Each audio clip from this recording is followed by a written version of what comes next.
అల్లు అర్జున్ లో ఎక్కడో మానవతా దృక్పథం లోపించింది అంటూ AP deputy CM Pawan Kalyan సంచలన వ్యాఖ్యలు చేశారు. సంధ్య థియేటర్ ఘటనలో గోటితో పోయేదాన్ని అల్లు అర్జున్ గొడ్డల దాకా తెచ్చుకున్నారన్నారు. ఏదో ప్రెస్ మీట్ లో సీఎం రేవంత్ రెడ్డి పేరు చెప్పలేదని ఇలా కక్ష సాధింపు ధోరణిలో వ్యవహరించారన్న ఆరోపణలను పవన్ కొట్టిపారేశారు. అల్లు అర్జున్ విషయంలో తెలంగాణ ప్రభుత్వం సాఫ్ట్ గానే ఉందన్నారు పవన్. చట్టం ఎవరిని విడివిడిగా చూడదన్నారు.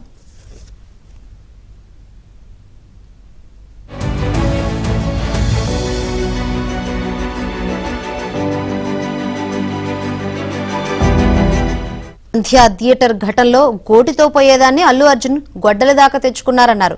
ఏదో ప్రెస్ మీట్ లో సీఎం రేవంత్ రెడ్డి పేరు చెప్పలేదని ఇలా కక్ష సాధింపు ధోరణిలో వ్యవహరించారన్న ఆరోపణలను పవన్ కొట్టిపారేశారు. అల్లు అర్జున్ విషయంలో తెలంగాణ ప్రభుత్వం సాఫ్ట్ గానే ఉందన్నారు పవన్. చట్టం ఎవరిని విడివిడిగా చూడదన్నారు.